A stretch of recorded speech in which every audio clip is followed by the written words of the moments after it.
Kia ora and welcome back to my home. How was it for you when you heard the news about lockdown? I remember getting a text from a friend at 2:30 p.m. on Tuesday afternoon. The alarm bells went off for me to hear about that community case. And then sure enough, 6 p.m. that night, we're plunged back into this news of lockdown for midnight.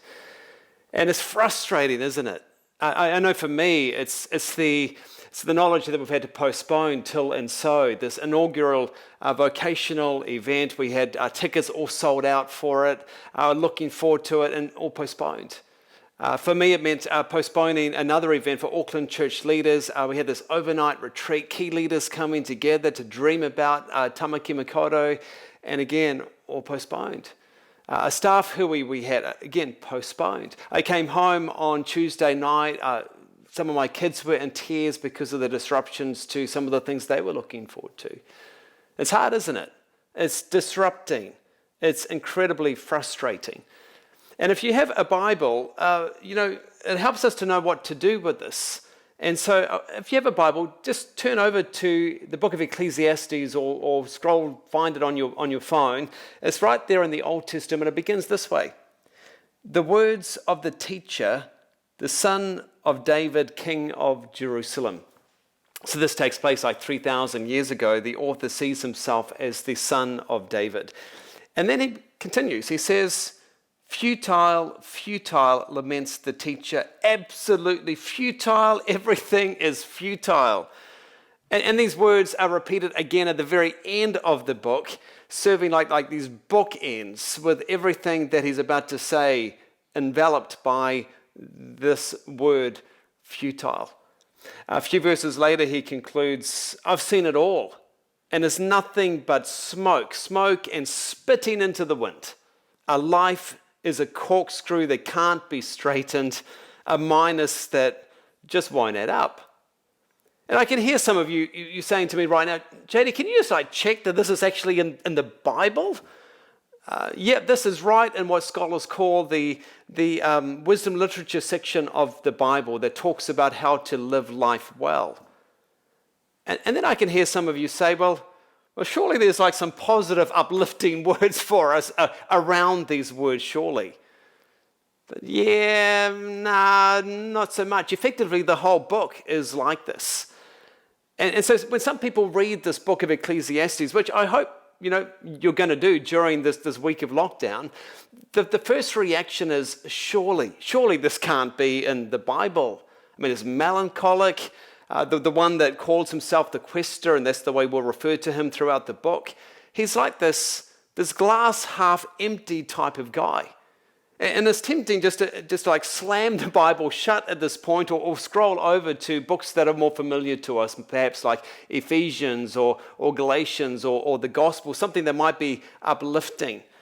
And at times we can almost form this hierarchy in the Bible, right? And books like Ephesians and the Gospels at the top, and Ecclesiastes would certainly be at the bottom. It's just too bizarre. Because many times we want the Bible to say just the positive, tidy things about life all the time. But Ecclesiastes won't conform to any of that. And the God who placed this into inspired scripture also refuses to do this. So why?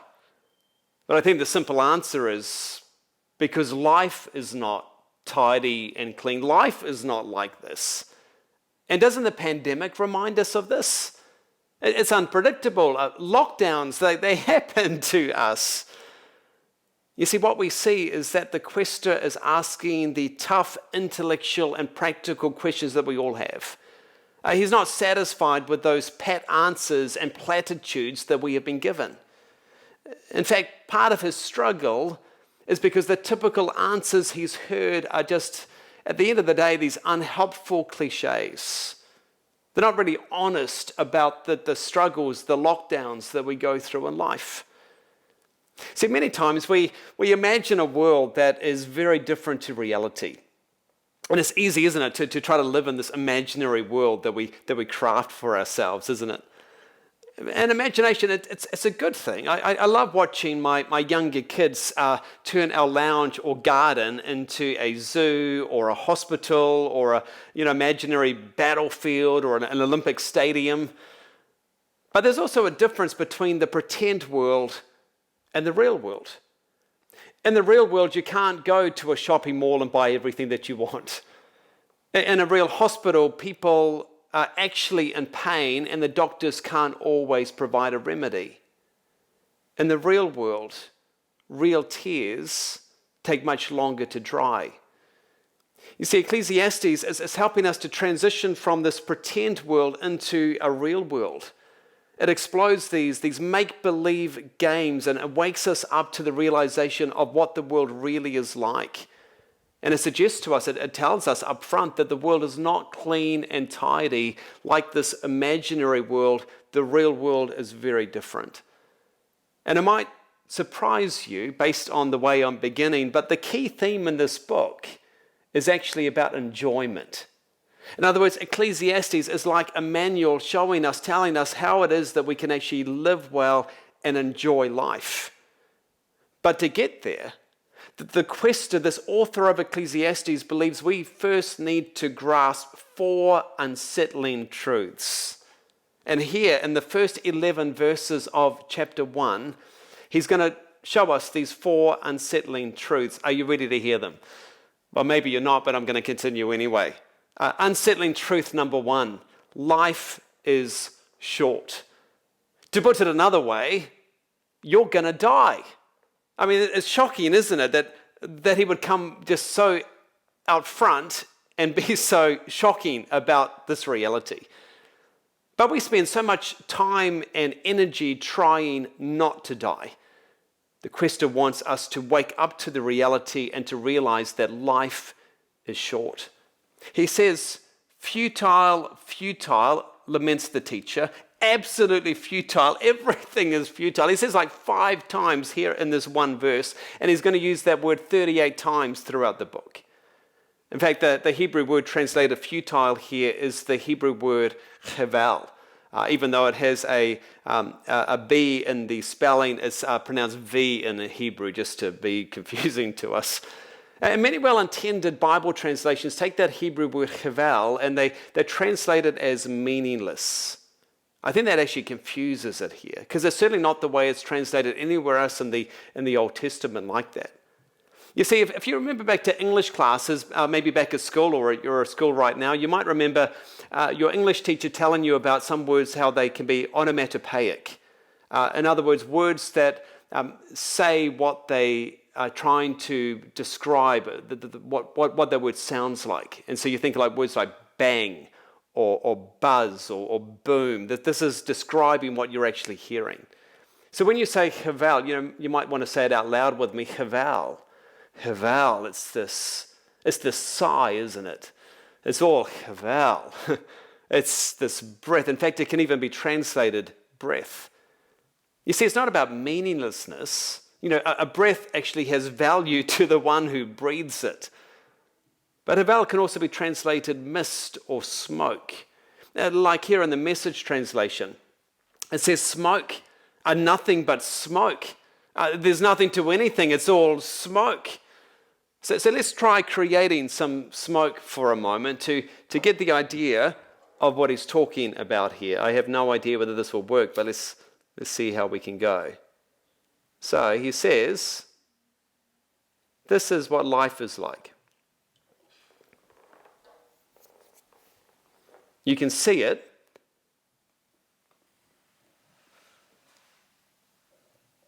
You can see it, but it's all smoke. And I don't know if you can see that on the camera, but you see it and it has some substance, and you try to grab it, but it's elusive. It kind of escapes. It's transient. It's fleeting. It comes and goes without any permanent impact in the world, without any lasting impression around us. Life, the quester says, is like this. You reach out for it, you try to grasp it in your hands, but it just it's transient. Just goes all around you. I'll place this over here so it doesn't get too smoky in front of me for a bit. But life, the quester says, is like this puff of smoke. You see, the first man in the Bible is a man called Abel. And do you know how his name is spelt? It's actually Chavel. It's exactly the same word as what Ecclesiastes says here as well. It's all Chavel. And that might be unsettling, but it's this honest truth that we need to grasp. He's trying to say life is going to pass you by. And with every breath that you're taking, it's like another moment of life that has passed you by because you're going to die. Life is short. There's another unsettling truth. Unsettling truth number 2, life is elusive.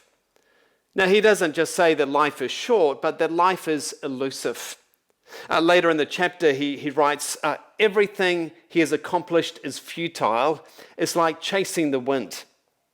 At times, it looks beautiful, doesn't it? We see so much beauty and goodness in the world. But when we try to grab hold of it, it's just, again, it's elusive to us. It's just like this chasing after the wind. It's like when you're on an aeroplane and you look outside the window, if you're lucky enough to have one of those seats next to the window, and you see the clouds and they look so fluffy, and you start to imagine bouncing on these clouds. But of course the reality is that there's nothing to it. You just go right through it. That's what life is like. It looks solid, but it's just so evasive, so elusive. That's what life is like. A tragedy strikes, and the beauty that you see, it kind of blows life away. And again, it's not that life doesn't have meaning. It's just it's confusing. It's disorienting. It's uncontrollable. And isn't that what many of us are feeling right now in lockdown?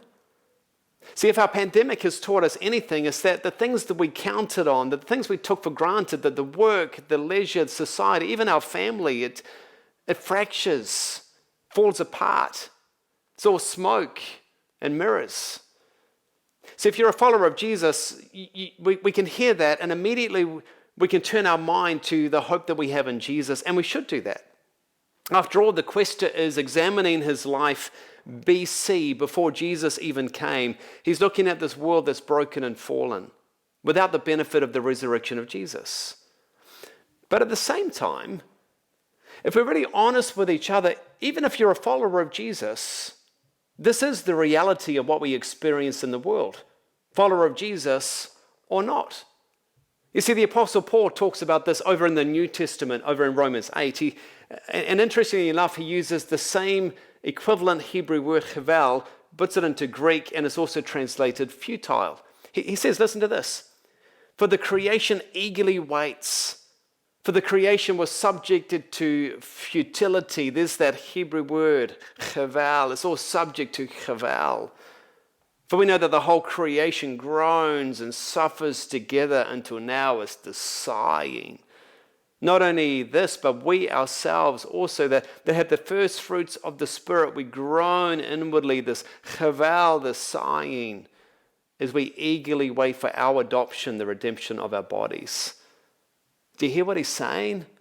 We experience this chavel. It's what we experience in our life. And remember, Paul's writing after the resurrection. He's writing as a follower of Jesus, but he says all of us experience this. We're waiting for a world where there is no more frustration. But while we're here on this earth, while we're living this life, it is going to be chavel at times, exactly what Ecclesiastes is all about.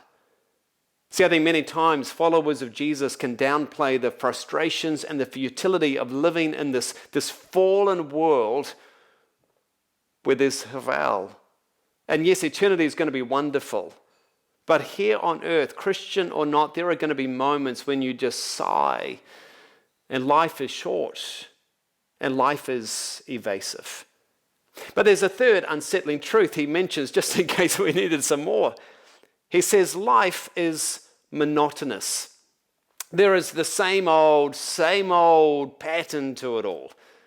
And the question then gives us a poem to help us grasp this. He says, verses 3 and 4, what benefit do people get from all the effort they expend on earth? He then says, a generation comes, a generation goes, but the earth remains the same through the ages. It's like preschool parents waking up early, and there's nappy, and there's kindy drop-offs, and there's that afternoon nap, and there's dinner time, and bed, and bath, and you wake up again through the night, and you wake up early, and you go through the same cycle again. Sleep times, dinner, bed, bath, nappies, all these different things. And then that generation, eventually the kids get older as they do, and some of you as preschool parents need to hear that. They get older, but then guess what? Those kids, if they get married, if they have children, they go through that same cycle. There's these early morning wake-ups, there's kindy drop-offs, there's nappies, there's sleep times, there's bed and bath, and another generation experiences the same pattern. Generation after generation, he's saying, this is what we face.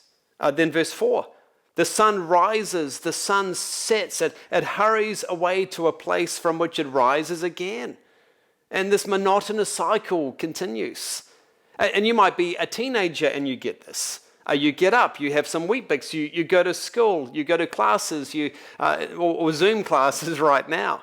There's dinner, you watch TV, you scroll through social media, you get to bed.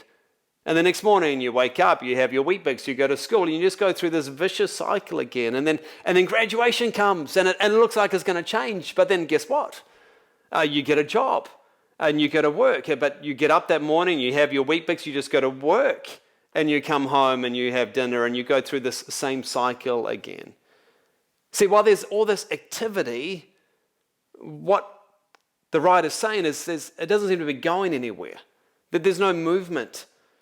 He says the wind goes to the south, it circles back to the north. Round and round the wind goes, and on it's round it returns. He says all the streams flow into the sea, but the sea is never full. And to the place where the streams flow, they will flow again. Again, it's this idea of movement without arrival. It's all this activity without making any progress. But you see, ultimately, he's not talking about the sea not being full. He's ultimately talking about me. He's talking about you, that we are not being full.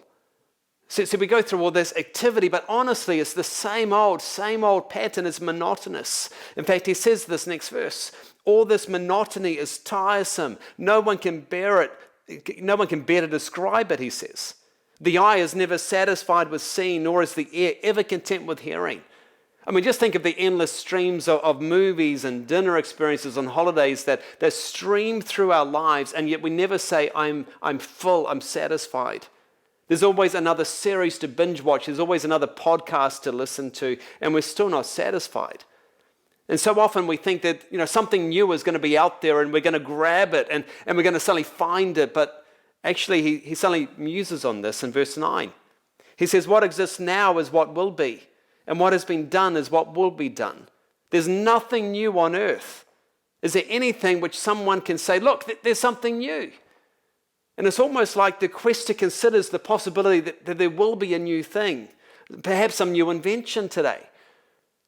But then he sits back and goes, actually, nah. He says it's already been done long ago, before our time. Now, he's writing in a world that didn't have iPhones, didn't have air travel, didn't have cars. Perhaps technology has changed all that. But let's be honest. Isn't even that the newest technology really just an expression of something else? A different filing system, a different communication device, a different way to travel, a way to hear music. You think of like records to tapes to CDs to MP3s to whatever else. It's just faster, flashier, newer versions really of what we had before. See, this is unsettling truth number 3. Life is monotonous. Which leads us to the final truth, this unsettling truth number 4. Nobody will remember you. He says here in verse 11, no one remembers the former events, nor will anybody remember the events that are yet to happen. They will not be remembered by the future generations. See, he's not talking about your memory. He's not saying you're not going to do something important or significant. It's just that in 100 years from now, people aren't going to remember you. Let me give you an example of this. Let me bring up a photo here on the screen. Do you know who this person is? Now, if you do know, I want you to type in the host comments right now quickly before I tell you. And I'll give you a hint. He is the longest serving Prime Minister in New Zealand for 13 years. He died while in office. He was the 15th Prime Minister of New Zealand, and he began superannuation. And maybe a few of you might know who that is. Some of you are Googling it as quickly as you can because you had no idea before I gave you the hints. But his name is Richard John Seddon. And even though he was Prime Minister for 13 years, hardly any of us recognize his picture. We probably haven't even heard of him because he lived over 100 years ago. I mean, think about how many actors you can still remember from the 1950s, let's say. I can't think of anybody. And that's not even 100 years. You say, well, now we have internet. Everything's like saved for us. But with 24,000 gigabytes of data uploaded every second, is that a place where you can be remembered or a place that you can be lost? You see, the quester reminds me, I'm going to die. You're going to die. Hopefully not soon, but that day is going to come. And when that day comes, I'm not going to be remembered. Of course, I can hear some of you say right now, JD, your sermons are going to live on in our hearts forever. But you see, you're going to die too. And with your death comes the loss of my memory. And within a couple of generations after me, nobody will even remember anything about me. 100 years after your death, the chances are nobody will even know that you lived. And it probably won't even take 100 years for that to happen. This is unsettling truth number 4. So what do we do with these 4 unsettling truths? Because the quester knows that we need to embrace these 4 truths in order to prepare us to live well. That this is why he's writing. This is why he's trying to unsettle us, because he wants us to experience life. He wants us to enjoy life. But to get there, we need to really understand and embrace these 4 unsettling truths. After all, accepting death is the first step to learning how to live. Realizing that life is short actually prepares me for the disappointments and disruptions and the health issues. Realizing that life is elusive, it gives me realistic expectations about what to expect in the here and now of life, including the lockdowns. Realizing that life is monotonous means that I shouldn't be chasing some new experience all the time, but that I can actually be content with what's in front of me. And knowing that I'm not going to be remembered 100 years from now means that my focus shouldn't be on trying to create a name for myself. Rather, it actually frees me to be fully present with the people around me in this very moment. See, none of this should make me a glass half empty person, but it actually helps me to live well. It helps me to live wisely in a world full of chaval, the sighing, where life just seems short and elusive. So what do we do? Well, I think when we take on these 4 unsettling truths, it actually enables us to enjoy the simple things of life. Later in the book, we're going to hear the quester say this to us. He says, after looking at the way things are on this earth, here's what I've decided is the best way to live. Take care of yourself. Have a good time. Make the most of whatever job you have as long as God gives you life. He says, and that's about it. That's the human lot. Yes, we should make the most of what God gives, both the bounty and the capacity to enjoy it, accepting what God's given and delighting in the work. It is God's gift. God deals out joy in the present, the now. It's useless to brood over how long we might live. Do you hear what he's saying? Since you can't control your life, stop trying to control it. Try to live your life with this open hand, because at the end of the day, there is actually only one thing you can control, and that's your attitude towards this present moment. So stop worrying and enjoy the simple things that are actually highlighted to us in the midst of lockdown life. Enjoy the people in your bubble, even amidst some of the frustrations. And if you don't have people around you, enjoy the call that you had from a friend or the opportunity you have to call somebody else. Enjoy the stillness, the birds chirping away in the morning, the quietness, the stillness. Enjoy the rays of sunshine beaming onto your face amidst the frustrations of trying to get your work done and balancing all of these things. Enjoy that Sunday sandwich or Taco Tuesday, the food right in front of you, even if it has a sameness element to it. You see, these are actually gifts from God. Enjoy the simple things of life. And what else does it mean? Well, finally, there's these 4 unsettling truths that are meant to, I think, ignite a hunger for a new world to come. You see, accepting the limitations and the brokenness of this world helps us long for the next world, the world that is to come. See, one of the things we need to realize is that the quester uses this phrase throughout the book, under the sun. He uses that phrase 28 times. In other words, he's looking at the state of this world under the sun. This is the here and now. This quester who calls himself a son of David in verse 1, he lived in a BC world, an era before Jesus. So for this reason, I want to lean in. I want to tell the quester all about Jesus. I want him to know that there is another loyal son of David, this pleb from Galilee, who was none other than God the Son, who came from heaven and actually experienced the chevel, the sigh, the pain, the futility of life. And his life was also short-lived.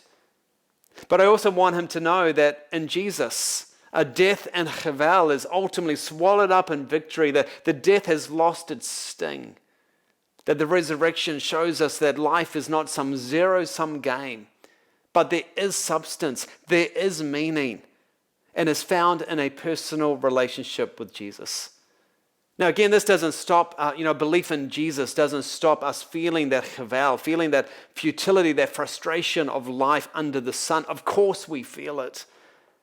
But when we do, I think it ignites this even greater hunger for the new world that Jesus will bring as he renews all things. See, every taste of what we have here, of any taste of something good, it helps us yearn for that world that is to come. And the good that we see, the good that we experience is ultimately a shadow of an even greater reality full of substance. And every frustration of lockdown reminds us of a coming world that will be free of disappointment. See, life's frustrations, they're not going to last forever. The smoke and the mist of all of this life is ultimately going to vanish, and it will dawn into something that has substance, something that you can actually cling to forever. So remember this. When you become frustrated and sad or angry or disappointed with everything that you experience in a world that's broken and falling apart and going wrong, remember this when you feel overwhelmed and you're tempted to wonder why you should even bother with your work and your relationships, perhaps even your faith. But remember what? Remember that you were made for a better world. You were born for a relationship with Jesus. And the very fact that you at times get weary of all this chevel of life, that hunger is pointing you to Jesus, to the only one who can satisfy that longing within, and the only one who can deal with the frustrations that we experience in the here and now. And so long for eternity. And if you don't yet know Jesus in a very personal, genuine way, we would love to chat with you about what that looks like today. And there are people right here in the chat room that can help you through that. I just encourage you to take this opportunity. But would you pray with me as we finish this moment? Jesus, would you help us to enjoy the simple things of life around us? Would you help us amidst the chevel moments of life? Help us to know you are present with us. And help us to know that you will one day make all things right in the world. We long for that day.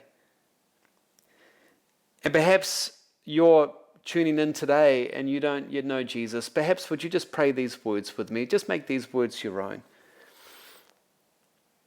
Jesus, we don't tend to talk much, but I've heard these things today about life and I really resonate with them. And Jesus, I would love to do life with you, and I would love to spend eternity with you. And so in this moment, I lean in and I say yes to you, Jesus. I want to find life that is truly life. In Jesus' name, amen. You know, the worship team now is going to lead us in a song all about magnifying Jesus, because ultimately he's the one that can satisfy their longing within. Thanks for tuning in. Thanks for joining me in my lounge. All the best in this week ahead.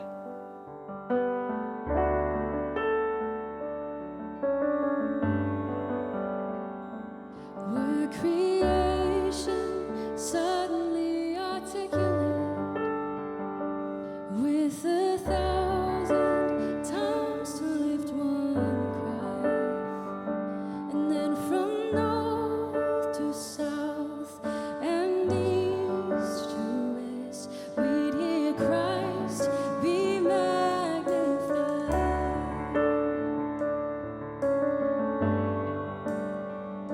And were the whole earth echoing his eminence, and his name would burst from sea and sky,